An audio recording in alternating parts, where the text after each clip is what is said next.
세상에서 쓰는 말 중에 하나가 있는데요. 사람은 고쳐 쓰는 게 아니다라는 말이 있습니다. 참 듣기 거북한 말이긴 해요. 근데 이 안에 담긴 그 의미를 살펴보면 사람이 본성이 변하지 않기 때문에 그 사람의 어떤 문제가 있을 때 그 사람을 변화시키는 것이 어렵다, 불가능에 가깝다라는 말이 바로 사람은 고쳐 쓰는 게 아니다라는 말로 쓰여집니다.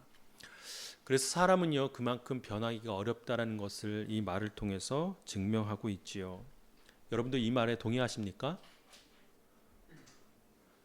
자, 오늘은 이렇게 제 얼굴이 의자 앞에 있는 게 아니라 앞에 있는데 고개를 드시고 저를 보세요. 여러분, 제 설교의 장점 중에 하나가 원고를 안 보고 항상 눈을 보거든요. 네. 그래서 눈 보고 설교하는 게 쉬운 일이 아닌데 제 눈을 받아보세요.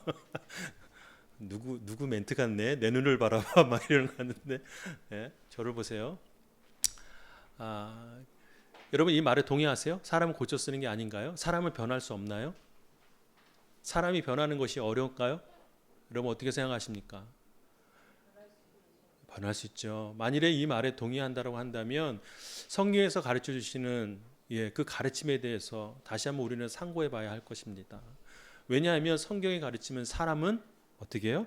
변한다라고 말씀하고 계시기 때문에 그렇습니다. 우리가 살다 보면 이러한 마음이 계속 굳어져 갑니다. 사람은 절대 변하지 않는다.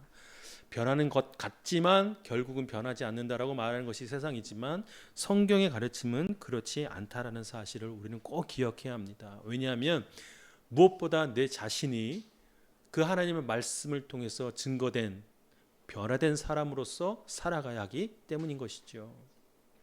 그러니 우리는 사람이 고쳐 쓰는 것이 아니다라고 하는 것이 아니라 사람은 변할 수 있다, 새롭게 될 수 있다라고 증거하고 또 우리 삶을 통해서 그것이 체험되어져야 합니다. 기독교는 과연 변화의 종교라고 해도 과언이 아닙니다. 사랑의 종교라고도 하고 체험의 종교라고도 하지만 무엇보다 기독교는요, 변화의 종교입니다. 새로움에 대한 것을 말하는 종교가 바로 기독교입니다. 그러니 그 변화라는 것은 결국 기독교의 핵심 진리 중에 하나입니다. 생각해 보십시오. 예수님이 이 땅에 오신 이유가 무엇입니까?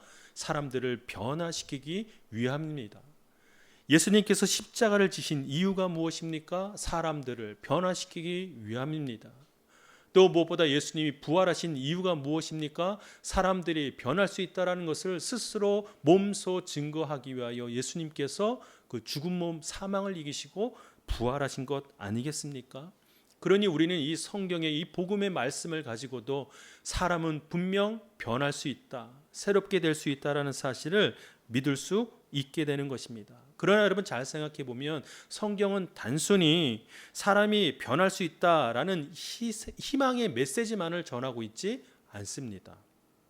잘 생각해 보십시오. 나아가 기독교가 사람을 변하게 할 수 있다라고만 단순히 말하고 있지 않습니다. 왜냐하면 성경에서는요, 최종적으로 사람이 변하지 않으면 어떻게 해요? 죽을 수밖에 없다라고 강력하게 우리에게 말씀하고 계시기 때문입니다. 분명 성경은요, 사람은 변해야만 살 수 있다. 사람은 새롭게 돼야만 하나님의 자녀로 살아갈 수 있다라고 말씀하고 계십니다. 그러니 우리 삶을 향해서 성경은 무엇이라 말씀하시냐면 단순히 우리의 성품, 성격 하나가 변화되는 문제가 아니라 우리가 예수 그리스도의 그 십자가를 통하여 진정한 변화를 경험해야지만 영원히 살 수 있는 그 생명을 소유한 삶으로 살아갈 수 있다라고 말하고 있는 것입니다. 단순히 우리의 삶의 불편함 정도가 아니라 예수 그리스도를 통해 변하지 않으면 결코 살아갈 수 없음을 분명히 말씀하고 계시지요. 그러니 탐욕으로 빚어진 우리의 죄성이 예수 그리스도의 십자가의 놀라운 의로 말미암아 어떻게 해요? 깨끗하게 씻겨진 것입니다. 더럽고 추한 우리의 죄인의 옷이 오늘 본문의 말씀처럼 거룩한 신부된 옷으로 갈아입혀진 새로운 모습으로 나타나게 되는 것입니다. 그러니 이 변화 안에는 무엇이 있습니까? 우리에게 허락된 새로운 생명, 새로운 삶, 새로운 신분이 담겨져 있는 것입니다. 이것이 놀라운 성경의 가르침이자 변화의 핵심적인 진리의 내용입니다. 비단 기독교뿐만이 아니라 타 종교에서도요 변화를 얘기합니다. 변화해야 산다라고 이야기하죠. 가장 우리가 가까이 우리가 피부로 체감할 수 있는 종교가 뭐냐면 불교 아니겠어요? 불교에서도요 가르침을 보면 우리의 내면이 변화해야, 우리의 인식이 변화돼야 우리가 편하게 살 수 있다라고 이야기하고 있지 않습니까? 비단 불교뿐만 아니라 다른 모든 종교들을 가만히 들여다보면 이 사람들이 말하고자 하는, 이 사람들이 목적하고자 하는 것은 뭐냐면 세상의 물질적인 것 안에서 탐욕적인 마음들을 다 벗어버리고 자유롭게, 즉 해탈하면서 자유롭게 사는 삶을 추구합니다. 나아가서 내가 왜 이 땅에 살아가야 하는지 자신의 존재의 증명 가치, 그 가치 증명하는 일에 대해서 다른 종교들은 말하고 있습니다. 어찌 보면 기독교와 비슷한 것 같지만 여기서 분명히 다른 종교와 기독교가 다르다는 것을 증명하는 분명한 한 가지가 있습니다. 그것은 뭐냐면 다른 종교에서 말하는 이 변화, 새로움에 대해서 이야기할 때는요, 자신의 노력, 자신의 의지, 자신의 지식이나 경험들을 말합니다. 여러분 불교에서도 뭐라고 얘기해요? 스스로 깨달아야 돼요. 부처의 가르침. 유교도 마찬가지예요. 자신의 인간됨에 대해서 효를 다해야 돼요. 나라에 충성해야 돼요. 이러한 가르침이 있어요. 자기의 노력, 자기의 의지, 자기의 의가 필요합니다. 심지어 어떤 종교는 뭐예요? 그 숯불을 올려놓고 그 위를 걸어간다든지, 자기 몸의 피부에 꼬챙이를 걸어서 그 고통을 참아낸다든지, 아니면 뉴에이지 속에서도 말하는 자연과 일치되는 것, 명상을 통해서 자신 스스로를 다스리는 일들을 통해서 나는 이 땅에서 변화할 수 있다, 변화된 삶으로 살아갈 수 있다라고 이야기하고 있습니다. 맞습니까? 그러나 여러분 기독교는 무엇이라고 말합니까? 그것은 너희들의 의지나 지식이나 힘으로서는 불가능하다라고 말하고 있다는 사실입니다. 그렇다면 어떻게 해요? 오직 예수 그리스도를 통하여서만 그것이 가능하다라고 성경에는 분명히 말씀하고 계세요. 이것이 다른 종교와 기독교가 분명하게 나누는, 구분되는 분명한 진리의 말씀이에요. 아무리 우리가 이 땅에서 노력하고 여러분 어떤 많은 일들을 한다 할지라도 앞서서 말한 것처럼 우리의 모습, 우리의 본성은 변화할 수 없어요. 그러나 성경에서는 분명히 예수 그리스도를 통해서 우리가 변화될 수 있다라고 말하고 있는 것입니다. 그러니 예수 그리스도를 통해서 우리는 고쳐서 쓸 수 있는 존재가 되는 거지요. 이것이 다른 종교와 또 우리와 다른 분명한 점입니다. 그러니 오늘 예수를 만나야 변할 수 있습니다. 아니, 예수님께서 그 인생 가운데 찾아오셔야지만 그 사람이 진정으로 이 땅에서 변화하여 살아갈 수 있습니다. 새롭게 된 신분으로 살아갈 수 있다라는 사실입니다. 여러분 너무 뻔한 얘기를 하나요? 그것이 성경에서 말하는 십자가의 구원이에요. 십자가로 인하여 우리는 새로운 신분을 얻게 된 새로운 존재, 변화된 존재가 된 것입니다. 그래서 우리가 이 자리에 앉아 있는 것이고 하나님을 그 일을 찬양하고 그 일을 이루신 하나님을 우리 입술을 다하여 고백하고 증거하는 것 아니겠습니까? 그런데 문제는 그 예수님을 만남으로 인하여 내가 변화된 사실은 내가 알고 있어요. 머리로는 내가 그리스도인 것을 알고 있고 내가 예수님을 만남으로 인하여 변화될 수 있는 존재라는 사실은 내가 알고 있으나 우리의 삶에서는 그것이 지속되지 않는다는 사실 앞에 우리는 넘어지고 우리는 낙심하게 되는 겁니다.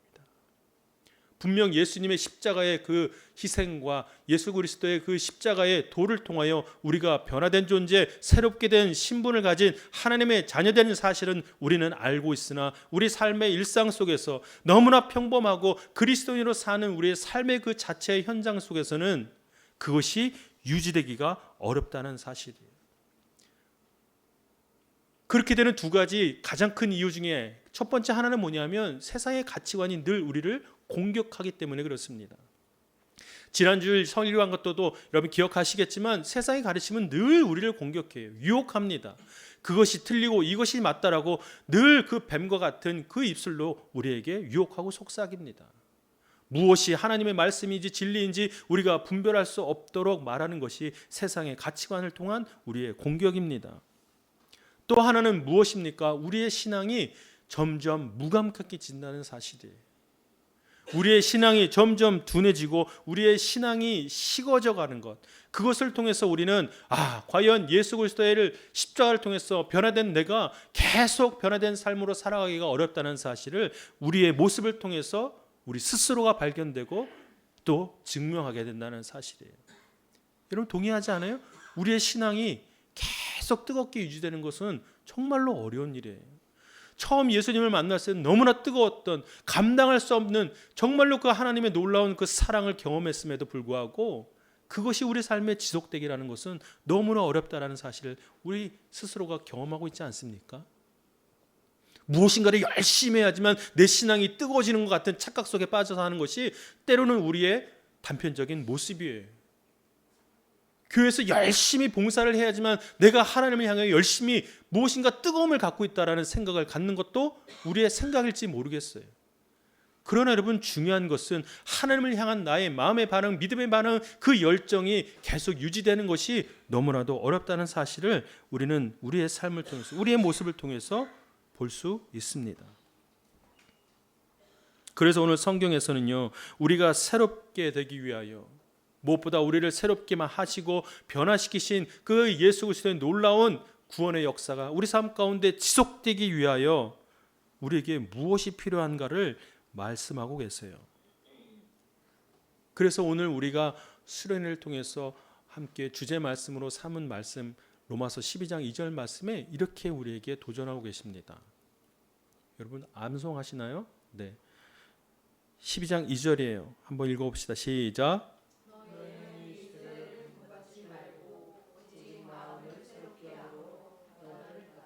우리에게 무엇을 요청하고 있습니까?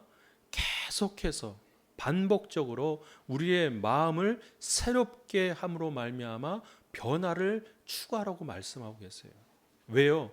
이 세대가 우리를 계속 그대로 살지 못하도록 공격하기 때문에, 또 우리의 신앙이 계속해서 그 공격과 유혹을 통해서 식어져 가기 때문에 어떻게 하라고 말씀하세요? 계속적으로 마음의 변화를 받아 마음을 새롭게 해야 된다라고 우리에게 말씀해 주고 계신다는 사실이에요. 그러니 분명한 건 여러분, 예수님의 십자가의 구원, 그 한 번의 구원을 통해서 우리의 신앙이 이 땅 가운데 지속되기는 어렵다는 사실이에요. 그 한 번의 구원으로 완전한 구원이 여러분 우리 삶 가운데 이루어질 수 없다라는 사실에 우리는 믿음으로 반응해야 합니다. 자칫하면 그래서 여러분 구원파로 나갈 수 있어요. 구원파에서 뭐라고 얘기하냐면요, 한 번 구원으로 끝났다고 얘기해요. 그런 이후의 삶 아주 개차반으로 살아도 이미 우리는 구원받았으니까 그걸로 끝이라고 얘기해요. 그렇게 유혹하고 속삭이는 이단도 있습니다. 그러나 여러분, 예수님의 십자가의 구원을 통하여 우리가 변화된 것은 알았지만 우리가 우리의 삶에서 그것이 지속되기가 어렵다는 사실을 알기 때문에, 스스로 경험하기 때문에 우리는 어떻게 해요? 계속적으로 마음의 새롭게 함으로 변화를 받아야 하는 존재가 되는 사실이에요. 그것이 오늘 주제의 말씀이고, 특별히 오늘 본문 가운데서도 우리에게 뭐라고 말씀하세요? 23절입니다. 오직 너희의 심령이 어떻게 해요? 오늘 본문에는요, 옛 구습에 더러운 옷을 벗어버리고 새로운 옷을 갈아입을 때 여러분 어떻게 해야 되냐면 심령으로 어떻게 해요? 변화를 받으라고 말씀하세요. 오직 너희의 심령이 새롭게 되라고 말씀하고 계십니다. 그러니 우리는 우리의 삶의 문제에서 이 방법을 우리가 얻어야 합니다. 어떻게 해요? 우리가 어떻게 날마다 지속적으로 새로워질 수 있는지, 변화받을 수 있는지, 특별히 예수님의 십자가를 통해서 우리를 새롭게 하신 그 은혜가 어떻게 우리 삶 가운데 유지될 수 있는지를 우리는 오늘 말씀을 통해서 찾아야 돼요. 그러니 수련의 주제처럼 우리를 새롭게 하소서, 마음을 새롭게 하라. 어떻게 해요, 여러분? 가장 먼저 우리가 살펴보아야 할 것은, 여러분 성경은요, 우리가 새로워져야 하는 그 영역, 그 부분이 무엇인지를 우리에게 가르쳐 주고 계신다는 사실이에요. 여러분, 우리가 새롭게 돼야 하는 우리 삶의 우리의 모습의 영역은 어떤 부분이에요? 여러분의 모난 성격입니까? 한 번도 생각 안 해보셨죠? 성경은 새롭게 되라고 말하고 변화되라고 말하는데 뭐가 변화되고 뭐가 새롭게 되라고 말하는 건지. 우리의 모난 성격, 말투 이런 부분이 아니라는 사실이에요. 그거는 아주 작은 부분이에요. 어찌 보면 성경에서 말씀하시는 그 영역이 변화될 때, 새롭게 될 때 자연적으로 따라오는 아주 보너스 같은 작은 영역일 뿐이지 그것이 전부가 아니라는 사실. 그러면 성경은 우리에게 뭐라고 말씀하시냐면 바로 우리의 영이 새롭게 되어야 한다고 말씀하세요. 오늘 본문 가운데 뭐라고 말씀하시냐면 너희의 무엇이? 심령이 새롭게 되어.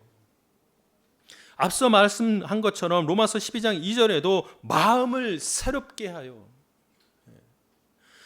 성경에서는요, 너의 말이 새롭게 되라, 변화를 받아라, 너의 성격이 이렇게 얘기하지 않아요. 너의 영이 새롭게 되어야 한다라고 말씀하고 계신다는 사실을 우리는 주목해야 해요. 왜냐하면 우리는 이전과 다르게 이제 예수 그리스도의 십자가를 통해서 변화된, 회복된 그 영으로 말미암아 누구와? 하나님과 소통할 수 있는 존재가 되었기 때문에 그래요. 하나님과 영적으로 대화하고 교제하고 그 영을 통해서 하나님의 사랑을 누리며 경험하는 수 있는 존재가 되었기 때문에 그 영이 세상에 오염되지 않도록, 그 영이 세상을 따라가지 않도록, 그 영이 세상에 공격당하지 않도록 우리의 영을 하나님을 향하여 어떻게 해요? 새롭게 하라는 거예요. 이것은 여러분 단순한 성격이나 말투나 우리의 생활 습관이 변화되는 문제가 아니라 이제 예수 그리스도의 십자가를 통해 변화된 우리의 영이 하나님을 향하여 다시금 리프레시, 다시금 새롭게 되도록 하라고 말씀하고 계시다는 사실입니다. 이것을 여러분 기억해야 돼요. 그러면 우리가 삶에 적용할 수 있죠. 점점 식어져가는, 무감각해져가는 우리의 모습, 또 세상의 공격 앞에 낙심하고 좌절하는 우리의 삶의 모습이 있을 때 내가 변화받고 싶어요 하나님, 새롭게 되고 싶어요 라고 여러분 기도할 때 이제 어떻게 해야 합니까? 우리가 허락하신 그 영이 새롭게 되도록 성령 하나님 도우소서라고 기도해야 하는 것입니다. 왜냐하면 성경에서는요, 우리의 영이 새로워지기 위해서는 누가? 성령 하나님의 역사가 필요하다고 말씀하시기 때문에 그렇습니다.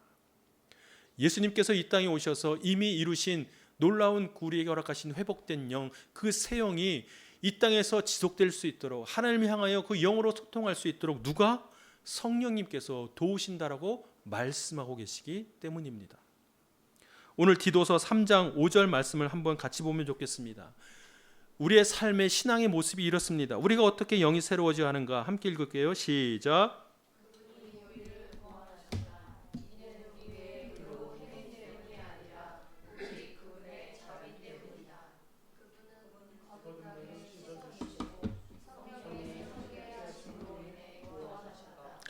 자, 한 번만 더 읽을게요. 제가 보십시오. 본문 보세요. 그분이 우리를 구원하셨다. 예수 그리스도의 구원이 있어요. 우리에게 새로운 영을 허락하셨고 새로운 신분을 주셨어요. 변화된 신분으로 허락하셨어요. 이는 우리의 의로운 행위 때문이 아니라 오직 누구의? 하나님의 사랑, 그 자비와 긍휼 때문이에요. 그 놀라운 일이 우리 삶에 첫 번째로 임했어요. 그러나 우리가 그런 삶을 살아가기 어렵고 지속되기 어려울 때 그분은 거듭나게 씻어주시고 무엇이라고요? 성령의 새롭게 하심으로 인해 구원하셨다. 여러분, 구원은 우리 삶에 날마다 임해야 돼요. 날마다. 우리가 하나님 앞에 믿음으로 반응하지 못할 때, 세상의 공격 앞에 넘어질 때에, 우리의 신앙이 무너져가고 무감각해져 갈 때에 그 하나님의 새롭게 하심, 그 하나님의 변화하심이 성령님을 통하여 우리를 건져주시도록 날마다 구원이 우리에게 성령님을 통하여 임해야 하는 것입니다. 이 말씀을 여러분 눈으로 직접 볼 수 있도록 여러분 이 영상이 제가 본 적이 있는데 이렇게 한번 우리 자녀들도 한번 보시면 좋겠어요. 하나님께서 우리의 삶을 먼저 우리 존재를 이렇게 만드셨잖아요. 깨끗하게 하나님의 성품을 닮은, 하나님의 형상을 닮은. 그래서 죄로 인해서 우리의 삶이 더러워졌잖아요. 그렇죠? 죄인이 되었잖아요. 그런데 예수님을 통해서 다시 깨끗게 된 우리의 존재가 어떻게 돼요? 유지되는 게 아니라 세상에 계속된 뭐예요? 유혹, 공격, 그렇죠? 내 스스로의 낙심으로 점점 오염되는 거예요. 유지되기가 힘들어요. 그러면 여러분 이것을 깨끗하게 하는 방법은 무엇이겠어요? 오늘 성경에서 무엇이라고 말씀하십니까? 우리의 영을 깨끗하게 하시는 성령님, 잘 보여드려야 되는데 우리가 이 상태와 같아요. 그렇죠? 그러면 성경에서 뭐라고 말씀하냐면 성령의 도우심으로 우리가 하나님과 영으로 소통할 수 있도록 계속적으로 어떻게 해요?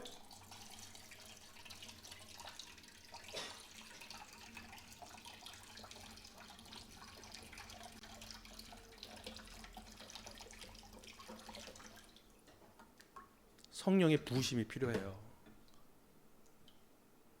성령의 힘을 통해서 우리의 영이 깨끗게 되는 하나님 앞에 반응할 수 있도록 지속적으로, 이것이 없이는 우리가 하나님 앞에 새로워질 수 없다라는 사실을 기억하시면 좋겠습니다. 여러분, 예수님의 구원을 통해서 우리가 평생 살아간다고요? 아니요. 그것은 불가능한 일입니다. 여러분 스스로 그걸 느끼시잖아요. 저 사람 교회 다닌다고 봤더니 어느 날 보니까 옛날하고 똑같네?